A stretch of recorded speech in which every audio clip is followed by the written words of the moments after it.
Good morning बच्चों। तो कल देखो हमने टॉपिक में पढ़ा था, कल हमने वीडियो में पढ़ा था एकल स्वामित्व व्यवसाय फर्म के लक्षण कौन कौन से हैं। उसमें आपने लक्षण पढ़ा था दायित्व के बारे में, लाइबिलिटीज के बारे में कि दायित्व किस प्रकार का कैसा होता है। तो एकल स्वामित्व जो व्यवसायी है उसका दायित्व असीमित प्रकार का पाया जाता है। फिर आपने दायित्व को भी समझा कि दायित्व का तात्पर्य भार से, और ये भार और दायित्व दो प्रकार का होता है। एक तो होता है सीमित दायित्व और दूसरा होता है असीमित दायित्व। एकल व्यवसायी का जो दायित्व है वो असीमित प्रकार का पाया जाता है।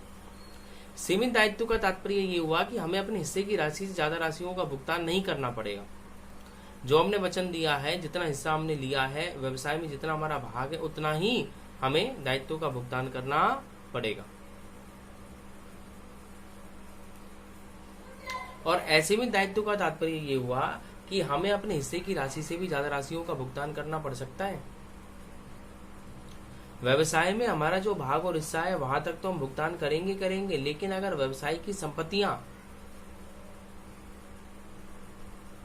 व्यवसाय के ऋणों को चुकाने के लिए पर्याप्त नहीं है, अगर व्यवसाय की संपत्तियां व्यवसाय के ऋणों को चुकाने के लिए पर्याप्त नहीं है, तो फिर क्या हो सकता है, व्यवसाय की उन समस्त संपत्तियों को बेच करके व्यवसाय के ऋणों का भुगतान करेंगे और फिर भी नहीं हो रहा है, तो मालिक की निजी संपत्तियों को, एकल स्वामी की निजी संपत्तियों को व्यवसाय के इन दायित्वों को चुकाने के लिए काम में लिया जा सकता है।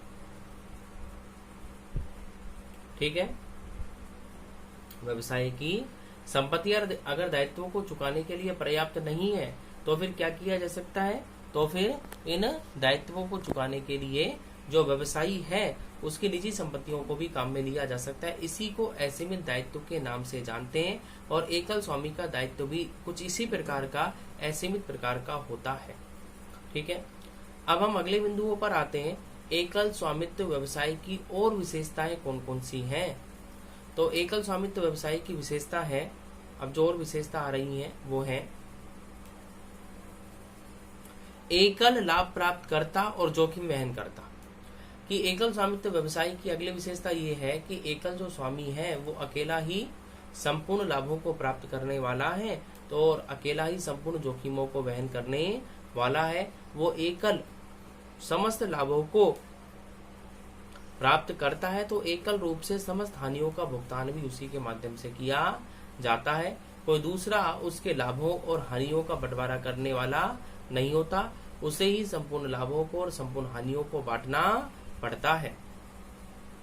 ठीक है, अगला बिंदु हम पढ़ेंगे एकल लाभ प्राप्त करता और जोखिम वहन करता के बाद में अगला बिंदु हम पढ़ेंगे जो कि किसके बारे में है, नियंत्रण या कंट्रोल के बारे में है। कि एकल स्वामित्व व्यवसाय में नियंत्रण किसका होता है। एकल स्वामित्व व्यवसाय में नियंत्रण एकल स्वामी का होता है, क्योंकि कोई दूसरा व्यक्ति तो है नहीं ना, कोई दूसरा स्वामी तो है नहीं।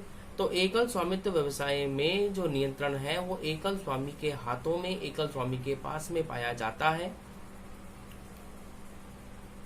एकल स्वामी ही संपूर्ण व्यवसाय को, संपूर्ण परिवार को, घर को चलाने वाला होता है। और एकल व्यवसायी के माध्यम से ही संपूर्ण कार्य व्यवसाय के किए जाते हैं। किसी भी लेनदार को भुगतान करना हो, किसी भी देनदार से भुगतान प्राप्त करना हो, या और कोई भी किसी भी तरह का कोई भी विधिक कार्य हो, तो सभी में एकल स्वामी की राय आवश्यक होती है, एकल स्वामी के हस्ताक्षर की आवश्यकता होती है। तो एकल स्वामी जो है वो अत्यंत महत्वपूर्ण व्यक्ति, किसी भी एकल स्वामित्व व्यवसाय के लिए अत्यंत महत्वपूर्ण जो व्यक्ति है वो माना जाता है। ठीक है,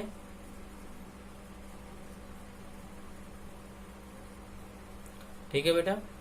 तो ये आपके दो बिंदु और हो गए, एक तो अकेला लाभ प्राप्त करता, जोखिम वहन करता। अगला बिंदु जो है वो है किसके बारे में, नियंत्रण के बारे में। अच्छा, और विशेषताएं कौन कौन सी अगर आप कहें तो इसके बाद में, तो और विशेषताएं भी एक दो और आती हैं। जैसे हम कहें कि पृथक अस्तित्व संभव नहीं।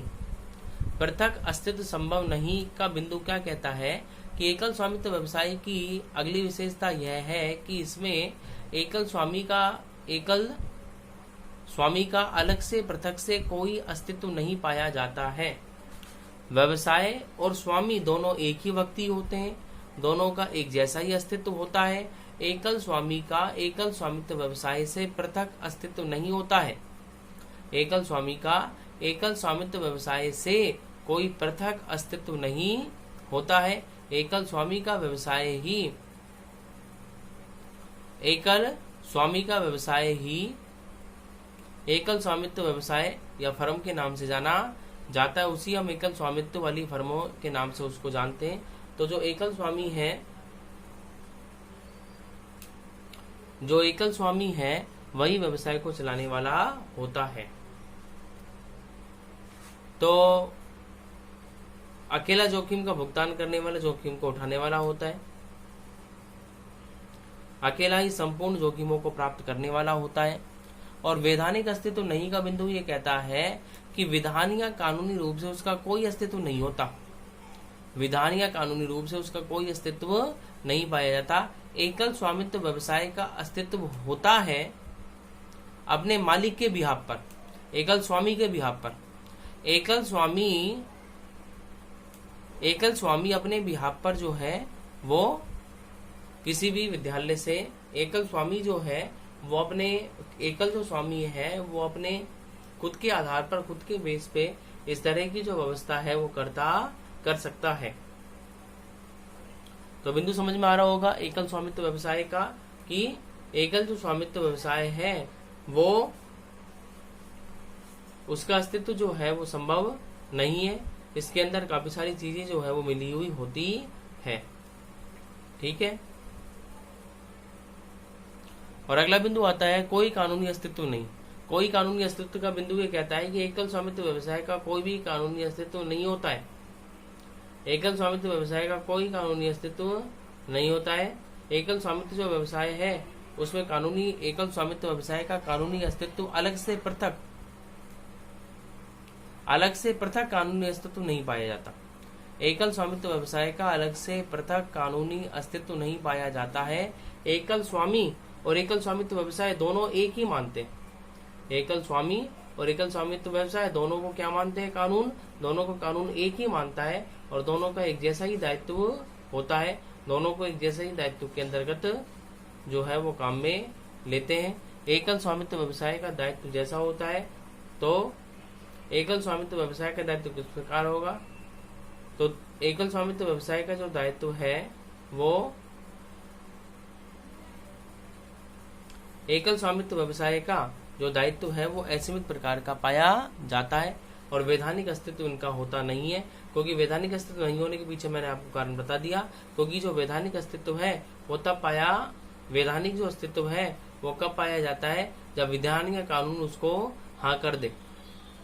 विधान या कानून उसको हाँ कर दे तो ये कानूनी अस्तित्व जो है वो पाया जा सकता है। ठीक है। ओके बेटा, समझ में आ रहा होगा टॉपिक ये। Thank you.